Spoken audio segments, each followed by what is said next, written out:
Thanks everybody for joining us here in person, and thanks to our online audience as well. My name is Michael Salka. This is Hamide here. We are the co-conveners of the Martin Center seminar series. The series is in its 54th edition, something we're pretty proud of. Of course, the two of us haven't been here quite that long, but nonetheless happy to maintain the tradition. We're very pleased to host Tom Foggin today. Our general theme for this seminar is resilience, which we're approaching through many different angles.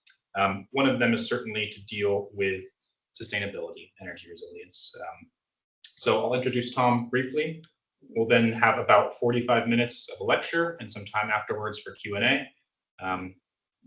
Yeah, the recording we will try to make available also after the fact in case you want to follow up and reference. So again, we're glad to welcome Tom here to the Department of Architecture at the University of Cambridge for those online. Tom is an architect, a certified Passivhaus designer, and director at RH Partnership Architects, a chartered practice that is based both here in Cambridge and in Brighton. He also leads RHP's in-house sustainability. Recent projects include the Passivhaus certified project for Lucy Cavendish College, which is a significant mixed-use scheme in the city of Cambridge. This is in addition to low-carbon housing schemes in Suffolk and Huntingdonshire. And outside of practice, Tom is a trustee of the Cambridge Forum for the Construction Industry and the REBA Vice President for Membership. He works with industry professionals to promote the REBA 2030 Climate Challenge, addressing issues such as planning and professionalism for architects, clients, and the wider construction sector. I know Tom is going to talk about the Lucy Cavendish project as well as others, but I think that's enough from me. I'll hand it over to Tom. Thanks again for joining us. Thank you very much. Right, that was an introduction. Sounds different when it's read out, so thank you for that. So hello, everybody. Yeah, I suppose this was a postponed talk from the previous series, which was more around dialogue. So this is a kind of a fusion of the two themes of dialogue and resilience, with a particular focus on climate resilience. And I think it's fair to say there's a lot happening in Cambridge and around the rest of the country and the world to do, focusing on sustainability and climate resilience. So we are in a climate crisis and a biodiversity crisis. So it's quite timely to be able to kind of talk about the two and how dialogue and climate resilience actually work together to hopefully secure a better future for all of us. So if I can get this to work, I was just going to very briefly give you a summary of where I come from, where RHP is at the moment. So I talked about we need to have this dialogue to challenge and address the issues around the climate crisis, and that is a collective responsibility. And RHP, as a practice, we're an employee-owned trust, and so we kind of have a collective accountability within practice as well as in our wider society to try and tackle these climate issues. And it's something that, as a practice, we have been looking at for a long time.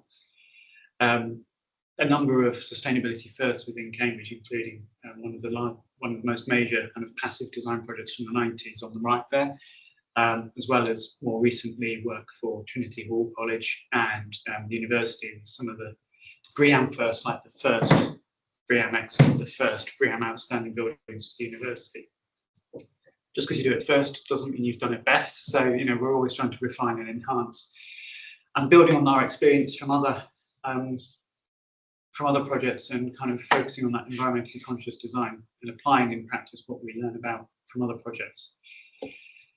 So if you go back to 2021, I think it was a COP26, architect and industrial designer Enlai Hui was talking about the professional impact of architecture and the fact that one designer, that circle there, making just 3 typical built projects, creates as much carbon emissions as 162 typical American lifespans. That's huge. So the impact of what we do in practice and as designers is fundamentally something we need to address.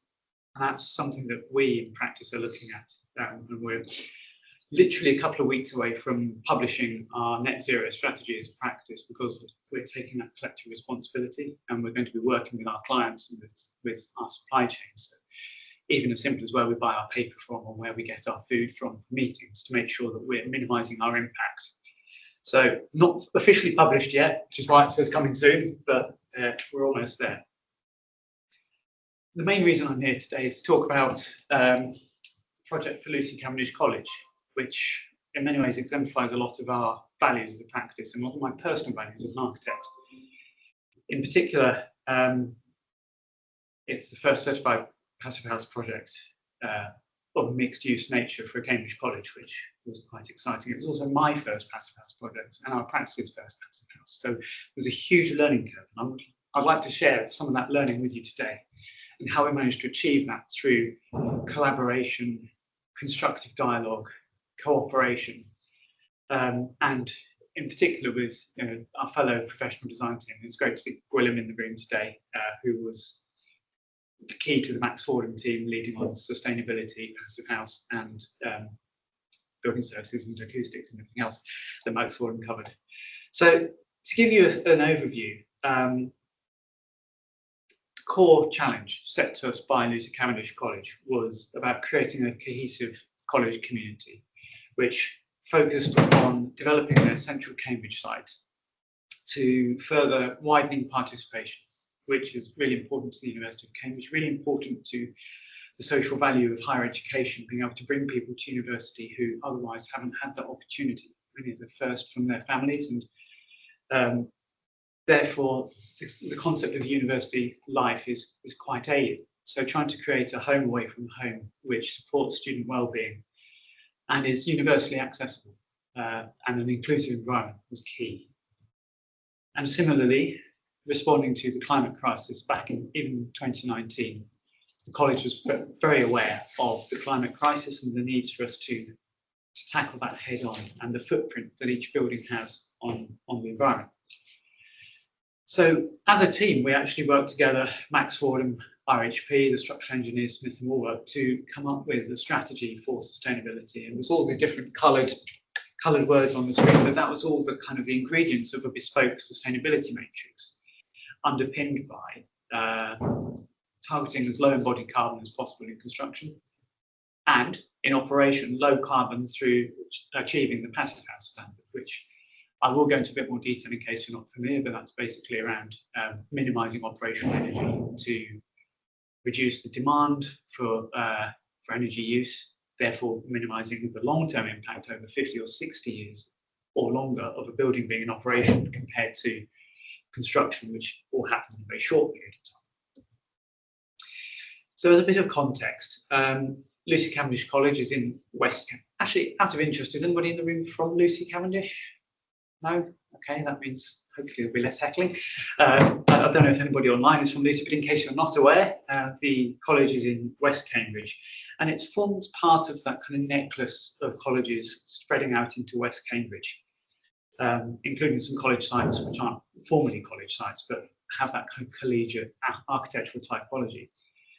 But you wouldn't really tell from the outside that Lucy is a college site. It's, as you can see on this slide, it's a series of villas and buildings in gardens with a very strong tree belt to Madingley Road. And that kind of context of being in West Cambridge was really key to how we approached the site, both in terms of scale and form of building, but also thinking about the provision of green space, the conservation context, biodiversity and ecology also being key. And that sense of scale, as you can see from this slide, they're mostly 2-3 story villas on the site at the moment, which was fine when the college was growing, when it was developing, but with this need to reposition and transform to a college which is fully accessible, so challenging site levels being resolved so that a wheelchair or anybody with mobility issues can get around the whole site. That was important, as was being able to create that sense of place for people who currently don't necessarily have a sense of place at the University of Cambridge due to coming from that kind of broader background.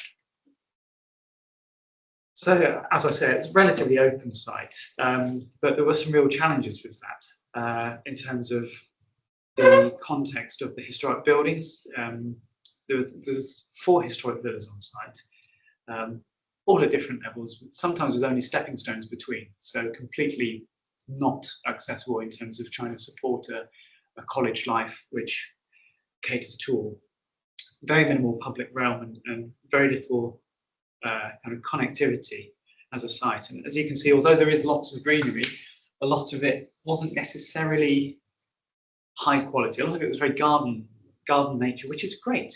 It's a very lovely character, but a lot of it was overgrowing to block hedges and block the paths and so on. So it was really a case of trying to find a solution for the college.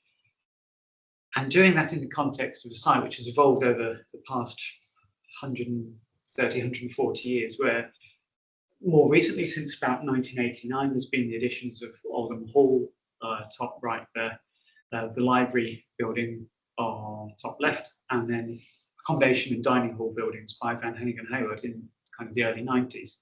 And then a period of about 20 odd years since then where there was no further development on the site. Those latter buildings kind of complement the earlier historic buildings. So there's the Grade 2 listed Marshall House from 1886. There's also positive unlisted buildings from the late 19th century, Strathayr there and College House. And you can see that the architecture of each of these buildings, there's a commonality in terms of red brick, but then the articulation and the different forms vary, particularly with the more recent buildings. Yeah, just a couple of photos here to give you a sense of that change in level, and a lovely lawn, but actually can't be used by people properly throughout the year. So trying to make the outdoor space more accessible for all, so that actually student wellbeing can be enhanced if you can go and study and play together in these spaces. And the final building in the centre of the site was Barmore from 1895, which didn't have any designation in terms of planning. And as you can see from some of these photos, have been significantly modified over the years as the college needed to adapt. And it was in quite poor state of repair.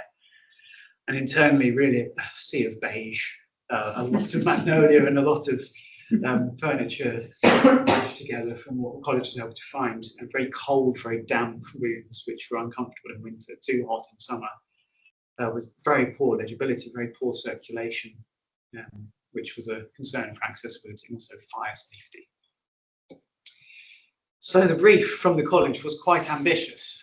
We have this site, and we'd like you to try and fit up to 230 bedrooms on it, along with all the associated accommodation, with teaching spaces, with a new Porter's Lodge, lecture theatres, new storage, all of the kind of activities you need as part of the college. Oh, and it must be low carbon, and it must be Passivhaus.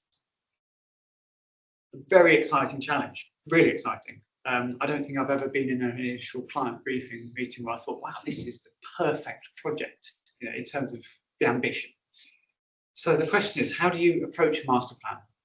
How did we approach the master plan for such an ambition of change? So our approach generally is to work from the inside out and to get to really under the skin of what college life is like. And we do this on most of our projects, whatever use they are, but it's to actually understand how are students going to live in the rooms that we're designing, how groups of students going to socialize together.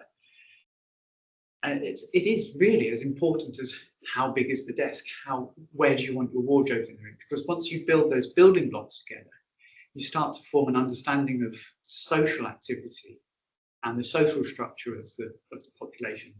And then that starts to inform the architectural approach in terms of layout and form and massing.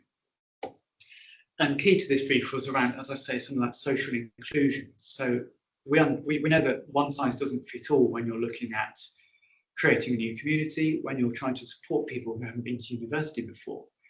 For some people, suddenly joining a kitchen group with 16 other students and waiting for your turn on the hob, it's a completely horrifying and terrifying experience. Similarly, some people might actually love that social kind of co-living arrangement. So one thing we were exploring with the college was actually having different size social groups. Some as small as 3 students sharing a kitchen, some as big as about 15, 16, and having that variety so that students could say, when I move in, I'd like to be in a group of this size or that size, because that's what I feel most comfortable with. And about creating that social heart for the college. So having a study in having a series of living spaces in the kind of shared kitchens, which weren't just a kitchen, they also were big enough to have work areas for dining and for studying. And a central cafe, which has become the social heart of the college. They use it for all kinds of events. In fact, we had a party there just a couple of weeks ago, which was really nice to see from the outside perspective, being a visitor, how the building's being used after a couple of years in use now. And fundamental to that is this being accommodation which is comfortable, which is high quality, so that students feel welcome and they're in a place that's for them, and also low in energy. And core to that, what links all of those three key parameters together is Passivhaus. So that's kind of setting the parameters how we approach the design. And a lot of that was established through a lot of dialogue and discussion with the college, so with the senior leadership team of the college, but also public exhibition and workshops with the wider student body, and a series of sort of activity-based things, including a VR headset workshop where people were invited to come in, put the goggles on and actually experience the space and give feedback. Well, I'm not so sure about that. I'm not sure I'd want my desk there. I'd rather it was against the window or whatever. And you can see here people of all ages were getting involved, and you can just about make out on the next one. We presented a series of exhibition boards and stuff as well, so that people could actually engage. This was proper kind of co-design with the student body, so that they could feed in and steer the design and influence the outcome. And I know it's only small things, but subtle things like how dark or light the timber should be in the bedrooms, or how big the desk is, made a big difference. People had very strong feelings about that. So being able to address that early and kind of understand that kind of college life was really valuable. And also what size bed. The idea of having the slightly wider than standard bed was really popular, and about creating cosy places. Some of the existing buildings on site had window seats, but not all. And so that was something that came out really strongly from talking with the college and students. Oh, it'd be lovely if every bedroom had a window seat so we can sit and enjoy views of the gardens and the daylight coming in. So that became a fundamental part of the brief. Similarly, the kind of the connections to the views to nature and that experience that you're part of a new building, but you're part of a wider college site, and the connections to the gardens were key. So that's really the value when you're through the briefing and the consultation process of having regular, quite extensive dialogue, is that you can really start to understand how the college operates and then deliver a scheme which meets those aspirations. And all of that was underpinned by a focus on low embodied carbon, so thinking from early doors about kind of materials we might use, and also how the building might be serviced. So air source heat pumps for low energy renewable heating and hot water, MVHR units to gain recover the heat from the ventilation system, opening windows for user comfort. Why shouldn't people be able to open their windows? It can be a misconception with Passivhaus that you have to keep the windows and the building completely sealed, but that's not true. It's designed so that you can use it just like any other building. So once you have all those ingredients, there's then a question of how do we approach the site and how do we approach the master planning. So we spent quite a lot of time working with the college, with the planners, with cost consultants, builders as well from early doors, to think about the site logistics and where on site might be best to develop this master plan, how it might be sequenced. And excuse me, ultimately, slides will move on. Yep. Ultimately, the focus was to centre the development on the heart of the college in the middle. And the building that's been delivered so far, that's effectively phase one of a wider master plan. And I'll tell you a bit more about that. But first, I'm just going to give you a bit of a story about how we got from a blank piece of paper to the master plan and then phase one, because that's, in some ways, the most important part of any project, is defining those key moves before you move on. So we were very lucky to be working with Bidwell's as the planning consultant, and through thinking about the college's ambitions, they were really good at actually highlighting the parallels between what the college wanted to achieve and what the Greater Cambridge Planning Authority has set out in its local plan in terms of promoting well-being, responding to climate change, delivering quality placemaking. You know, the parallels were uncanny, but that was fantastic, because it meant when we started having discussions with the local authority, we were on the same page already in terms of aspirations for the college and aspirations for the city as a whole. And that resulted in quite an extensive period of consultation. So we initially started the project in August 2019. A lot of that briefing work happened in the period from September through till kind of December, before we then started talking with the planning authority. And we went through a series of different pre-application reviews before we submitted the formal application, as well as a design and conservation panel review, so that we were getting input, suggestions, responding to local agenda and local issues that perhaps we weren't fully aware of at the time, so that we can incorporate that. So by the time we came to planning, in some ways, by the time we submitted planning, we had some level of confidence that we would get an approval, because we had developed a design which met the needs of the college and also met the concerns and the issues of the authority. So just to graphically represent the ambitious brief we were originally started with, that's 230 rooms and a whole load of kitchens and a whole load of ancillary spaces. And if you put all of that onto the site, you ended up with buildings that are about 6 stories tall, quite dense, and in some ways going above really the level of development that might be acceptable on a site like this. We all knew this from day one, that this was a very ambitious brief, but we also knew that it was part of a major transformation, so we needed to work with the authority to understand where the pushes and the pulls would be to be able to make something work. And part of that issue was actually just, if you look at this, this is a kind of a 3D view of the overall master plan. It's much more dense than the existing site, but that's fundamental to what the college was trying to do. They were trying to turn their series of villas and gardens into a cohesive college community and densifying, bringing students onto the site who are currently spread out in sites across Cambridge, and therefore don't have that sense of community which you can achieve when you have people together, being able to go to dining together. And that's, just as a highlight there, that's the phase 1 which has been built to date as part of this larger master plan. And through that dialogue with the college and with the planners, we explored quite a few different approaches to the master plan in terms of reflecting the historic grain of the site, or taking a completely different approach to kind of contrast and acknowledge the difference between the historic and the contemporary. And also scale and massing were important to that. And kind of, we had these key, you can't quite make out the numbers probably, but we had these key metrics we were checking against in terms of volume of accommodation delivered, biodiversity net gain, open space that was retained, and so on, so that we weren't just kind of putting shapes on a planning hoping for the best. We were trying to work with the planners to understand what was the key drivers and what was the most important aspects. And ultimately, by the time we got through the second pre-application process, we'd identified some of the key constraints and concerns about impact on trees and relationship to the historic listed building, and formed this kind of multiple T-shaped master plan. I haven't ever found a more elegant way of describing it than that, a sort of a linear master plan with branches, which wasn't just informed by the planning constraints, but also around funding and logistical constraints of the college. So really, you can think of it as a chain of buildings linked together, which eventually would form this cohesive college.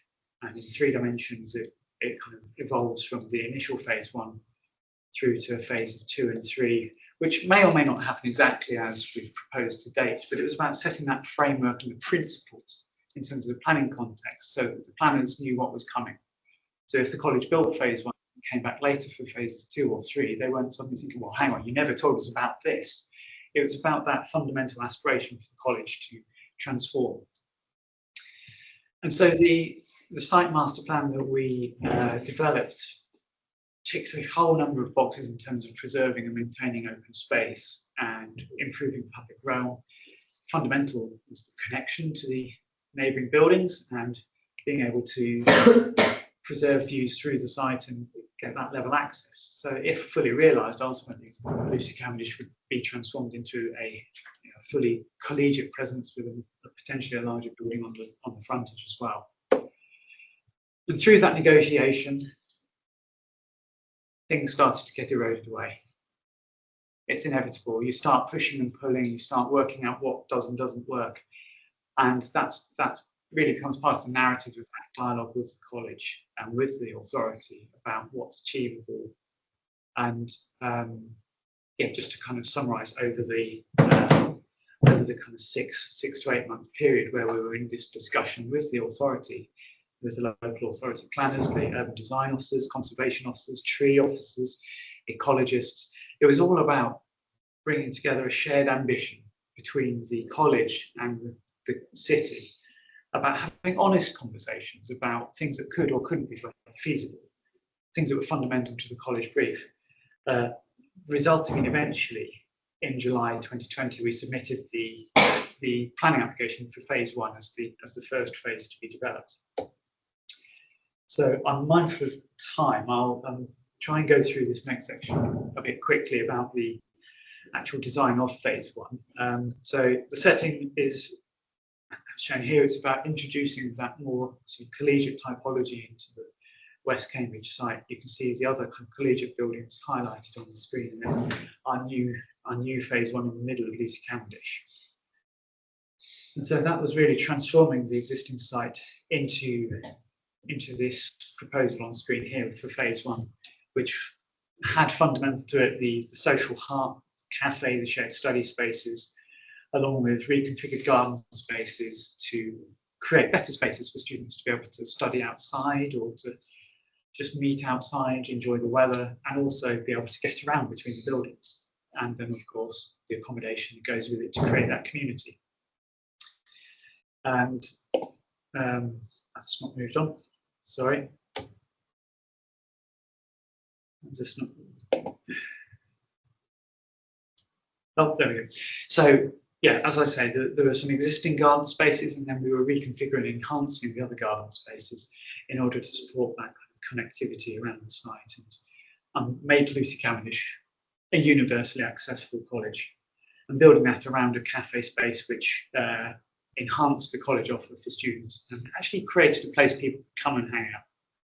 You have effectively here a living room for the college where people can come and enjoy meeting their friends, doing a bit of quiet study, group study, social events, connections to the dining hall next door. I mean, it's often used now for receptions before formal dinners. And that's also core to the kind of the use of the building. And a number of the students in the building have fed back how great it is to have that college cafe right on their doorstep in the building so that they can just go meet friends and family. So very quickly running you through the kind of primary axis through the centre of the wing, connects the library up to the rest of the site with a level access route, which they didn't have before, as well as then some secondary accesses to the stair course and lift course for the building upper floors, so that students have their private entrance as well as more public entrance. Because one thing is always really important is about that level of privacy and the ability to have your front door. Another core aspect was around the inclusion, so including fully accessible kind of disabled use bedrooms with adjoining carer rooms was key, not necessarily just for physical mobility issues, but for example, for students who say are partially or non-sighted, to be able to come to college and actually be able to have a carer or a family member live in college with them and be able to support them with their life.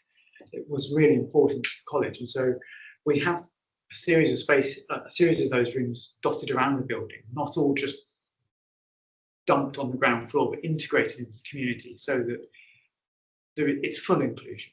On any floor, in any kitchen group, you are with people rather than being isolated. And then on the lower floor, there's kind of the two smaller groups of student rooms as kitchens. And then the story repeats really on the upper floor. We've got some adjoining carer and accommodation, as well as then the two main kitchen groups. These are the largest ones. And then as you go up through the building, this is then up into the rooms in the roof level where the kitchen groups get a bit smaller again. And then up on the very top floor where there's the 3 bedrooms sharing a kitchen. And if I was a student, this is probably where I'd want to live because you get the best views. It's a bit quieter. But yeah, everybody has a different choice, a different view. So that kind of social grouping and architectural arrangement around the garden spaces was all, as I've said, underpinned around the environmental performance. So from day one, we were thinking about form factor, how efficient the building is, so that the heat loss is reduced through the roof, through the walls. And we're working considerably with, with Max Foggin and Gwilym in particular, looking at the Passivhaus performance in terms of, as I say, heat loss, thermal bridging, daylighting, a whole suite of considerations which formed a bespoke sustainability matrix, so that we had effectively identified these key criteria. If this building is a success, it will have achieved a reduction in energy use. It will have achieved a gain in ecology. It will have achieved best practice for daylight balance, so that students are able to study in their rooms comfortably and throughout the building. And fundamentally, Passivhaus certification, getting that annual heat demand below 15 kilowatt hours per metre square per annum, which became very much fixed in my mind. I was dreaming about making sure we were achieving that target.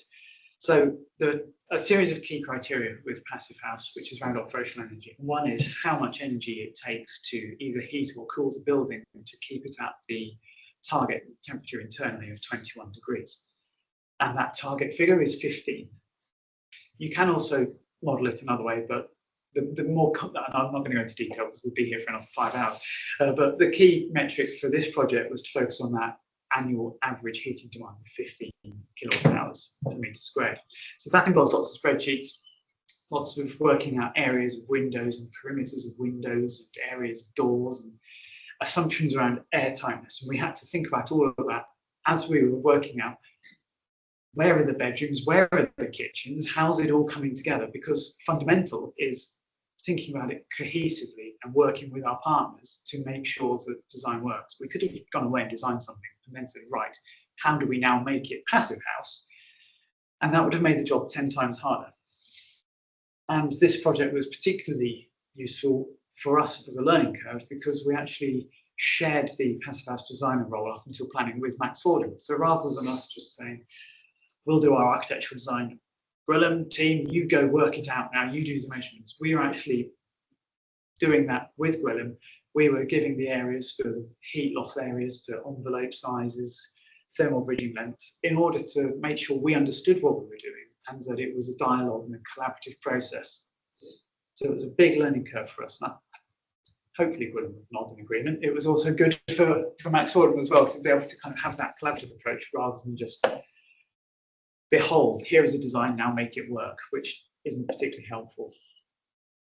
So thinking also about the architecture of the scheme, I've kind of covered some of the context of the college. Mostly red brick buildings, you'll see, although if you talk to some people, they assume Cambridge is an entirely buff brick city. There are quite a few red brick buildings, particularly from this era, and West Cambridge is in a particularly red brick area of Cambridge. But there's also use of brick detailing, and particularly in the wider context of the conservation area, clay tile hanging and slates. And so we took an approach that the architecture should respond to that context, whilst achieving Passivhaus, respond to the vernacular forms and the shades and the tones of materials on site and the context, which led to palette of materials, which is primarily red brick and red clay tile hanging, and then zinc dormers and zinc metalwork to provide some detailing and waterproofing where we had the projected dormers. And the choice of zinc was led by its recyclability, zinc rainwater pipes as well. So we weren't just thinking about the structure in terms of embodied carbon, but the use of zinc metal for recyclability, the use of lime mortar, so that at the end of this building's life, eventually, when it's dismantled, lime mortar is easier to clean off bricks to be able to reuse those. So it's very much about a holistic approach to the carbon embodied in the construction, and actually using tile hanging to reduce carbon, because compared to brickwork, tile hanging on a support timber frame is actually much lower in embodied carbon. And we did some calculations and some measurements to actually demonstrate that and verify that it was the right thing to do, as well as providing that architectural interest. And that's led to a building that we've had people from the college say, it's like it's always been there. It speaks to its neighbours and The entrances and the window positioning is very much designed to link to the wider context of the college, to provide that visual and physical connection to the gardens, and to really enable the college to be transformed into something much more inclusive and contextual in many ways. The kind of the roof dormers and the chimneys on the roof, they're actually functional. They're where the intake and the exhaust from the NVHR is, so that we're expressing how the building functions and creating that variety in the roof line to kind of work with the surrounding context. And one of the things that I personally think is most successful about this project is it's a mixed palette, and it's quite a textured building. It isn't a flat series of facades. We've got the tile hanging, we've got textured brickwork, which works to the human scale, particularly things like having timber paneling adjacent to entrances. Introduces a bit of warmth and a bit of softness where people are engaging with the building on the ground level. And trying to address some of the climate concerns around control of daylight, and to help with the Passivhaus, having the overhanging roof of the dormers to cast a bit of shade, and the vertical timber slats. And then on the middle floor, we have projecting eyebrows which project above the windows to cast additional shade on that south-facing facade.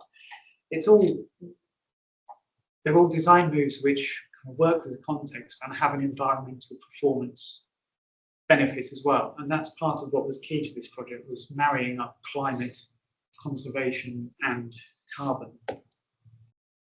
And then internally, we were trying to create a home away from home, something which is physically, visually in the centre of the site, and part of the college community. But it was a lot of work to get there, and I realised I'm already 40 minutes in, so I'll try and keep going quickly. But I'm condensing kind of a 3-4 year project into a short period of time to give you that sense of how it all goes together. But through construction, we were working, we were working with SDC builders. They're based in Bedford, and it was their first Passivhaus too. So they were completely new to Passivhaus, as were we. So there were a lot of site meetings and workshops where we were kind of looking at each other. Who's going to go first? Neither of us really know what we're doing, do we? But we'll work it out. And that's the key to successful collaboration, is not trying to bluff your way through, but acknowledge when you don't have the answer, but know where to go to answer that question. And in terms of construction, that's where Passivhaus really comes into its own, because it's all very well modelling a building to achieve a certain energy performance, but you then have to build it as per the design to make sure it does. It's a scientifically verified method for construction to meet energy performance. So in case you're completely unsure about Passivhaus, or just as a reminder for me as well, some of the core principles we think about when we're designing Passivhaus is around a building that's warm to ensure comfort and to avoid condensation and mold growth, which have adverse health impacts.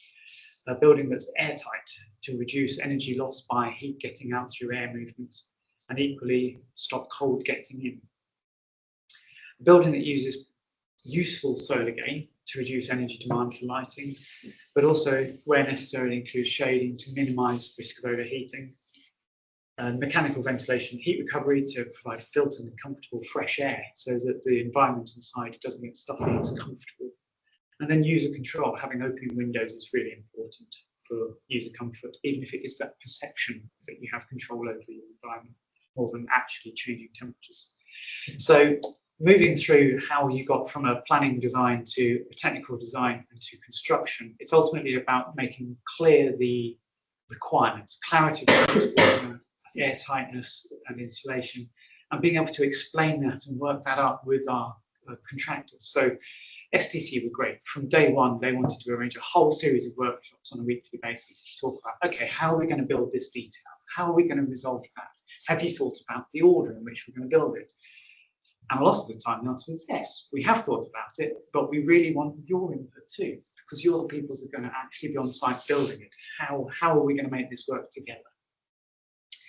And that ranged from the choice of materials and fixing details to also things like sequencing, the process of actually putting together the construction and making a building. So some of these diagrams I've been sharing are some of the kind of diagrams we worked through with SDC to understand, okay, so what's the order when we install a window?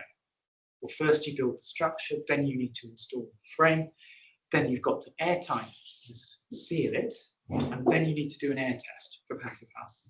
You really want to make sure you do an air test before you go much further, because if it's already leaking horribly, things are only going to get worse. So you need to make sure you're doing routine air tests, not routine, but a number of air tests through the construction stage. And so it was really a useful dialogue, and Max Horden were very helpful in informing that discussion as well with their experience from other projects. And then standing on site when the CLT panels are being installed, and questions come in, right, so we've put in these panels, there's a big gap between them, what do we do? Or how do we solve this junction here where it doesn't quite fit together? And that's where we were working with SDC and with structural engineers. And again, markups on site and discussion. The benefits of CLT are obviously it's a cross-laminated timber construction, so lower embodied carbon than using a steel frame, for example, or a concrete frame. You do have to take into account the fact that the panels are fabricated off-site and then transported to the UK. So there is transport carbon involved in that. But the overall, particularly if you want to consider sequestration, which is a whole debate about whether the timber has absorbed carbon, that's a different debate. But CLT also offers lots of benefits for a program, being able to build it quickly. It's effectively going together like a big kit of parts. And within, I think, a month or so, we went from a flat site to having a 3-story building. And the college were horrified at just how big it looked once they actually could see it. But by the time it was finished, they were happy. I think we were all just a bit surprised at how big it looked with just the CLT frame on.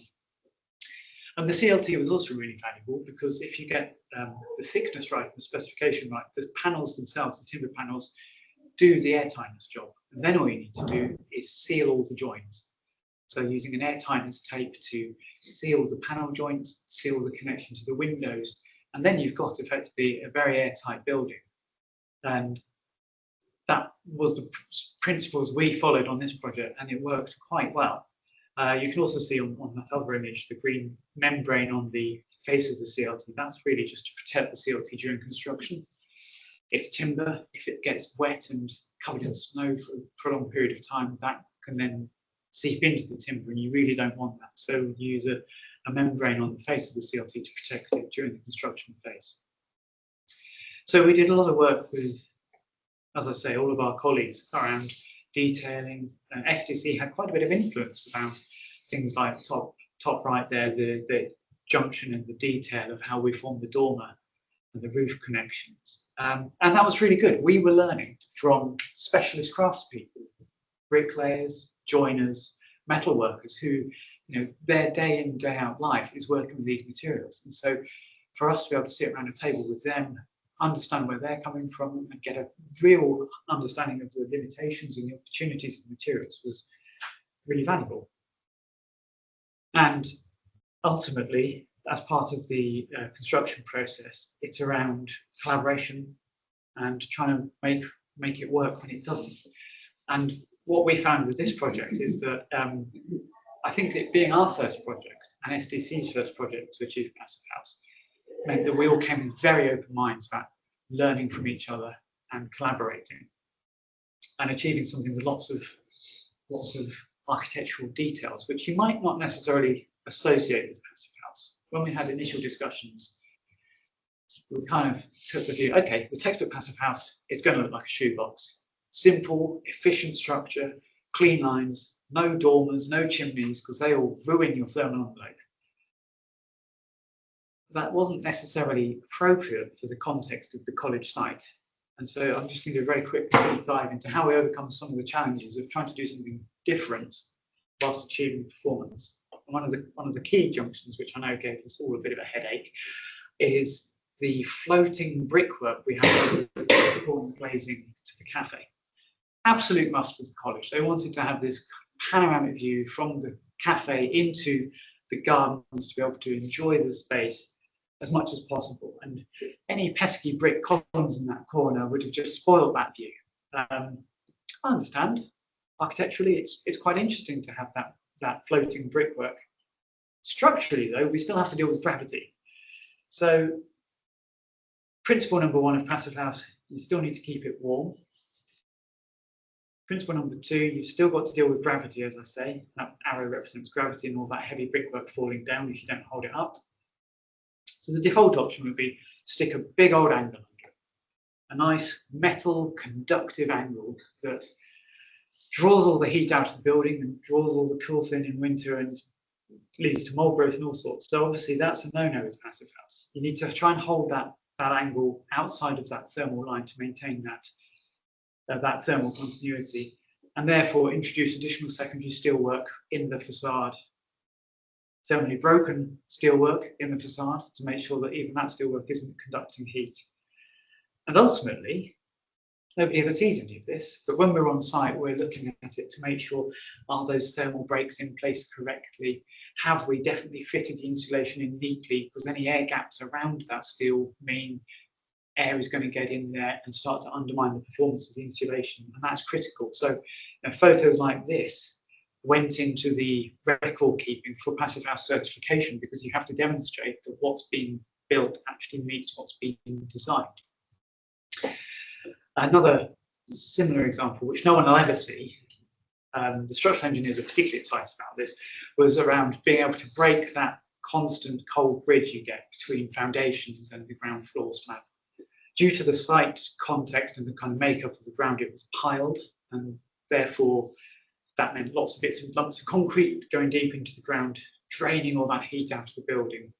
I like to use dramatic language like that because it emphasises what I'm talking about is that heat's going somewhere it shouldn't be. What we want is a nice, warm, continuous insulation line. So how do you do that? Because you still need to connect the structure. So the image on the left there shows the rebar connecting what will be the ground floor slab with the piles, and then effectively forming little feet every so often along the perimeter, so that yes, you have to connect, but you don't need to follow the traditional structural approach and you just put a strip the whole way along with all that cold pouring out of the building. You isolate and do what the minimum is you need to do, using less concrete, less thermal bridging to improve the performance of the building.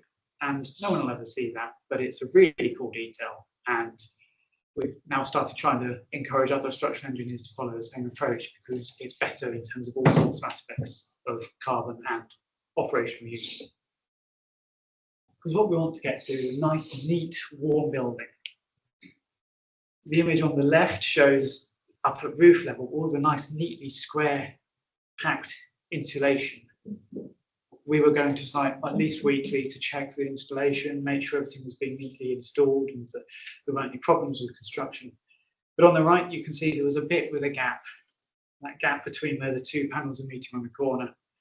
And so that goes in our site visit report. You need to make sure those gaps are removed. You've got to really tighten up that insulation to make sure that you're not undermining that thermal performance. And to their credit, SDC were really good at responding proactively.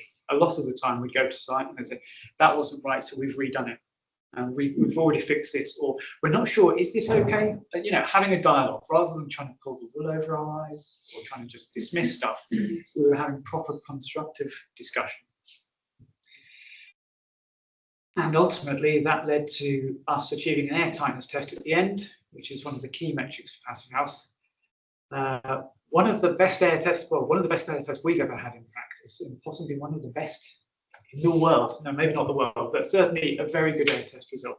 20 times better than the building regs at the time, and 2.4 times better than the Passivhaus standard requires. And that's because SDC were being really proactive in making sure that they put all the airtight membranes and tapes and seals together properly and followed the details that we designed. And when they couldn't, we talked about it. We found a solution so that we ended up with a building performing far, far better than many buildings in Cambridge and way better than a lot of buildings across the country. Which ultimately led to the plaque on the wall. It is a Passivhaus certified building, which is very exciting for me. It's very exciting for everybody, and the college in particular, because that means they have a building which is performing as designed. And based on the post-occupancy valuation, in use it is performing as expected. the annual heating demand is averaging out to 15 kilowatt hours per metre squared, which means that's the amount of heat used per metre squared to keep the building temperature regulated. So that's bang on the money at 15. What's average? Average, it varies. On other student accommodation projects we've done, you get maybe about 35 to 40. But even that's probably considered best practice in non-passive house. Mhm. And then you look at historic building stock, you're probably looking at more like, I don't know, 120, 150. It's quite a leap down to the passive house standard. And the energy use intensity, another great number, 56. So that's below the 60 passive house target, and also pretty much in line with what we, well, not me personally, what the team estimated the energy use would be. So that's not just heating, but also all the lighting, data, all the other kind of operational aspects of the building. So those are numbers which are great to show that it's met the performance targets. But what's more important, going back to that original college brief, is about creating a college environment which meets their aspirations. So cohesive college community, inclusive environment, well-being and healthy living. And so these are just some extracts from the survey after the first year of students living in the building.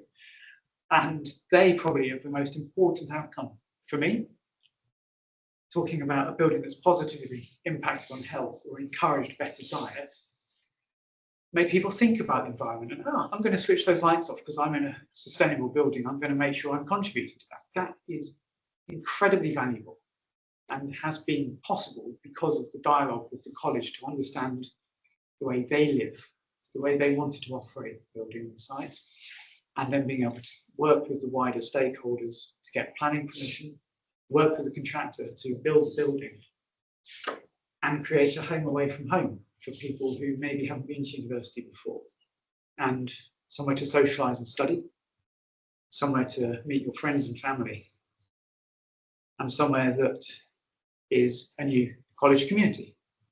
And that's it. I've rambled too long, haven't I? Thank you very much.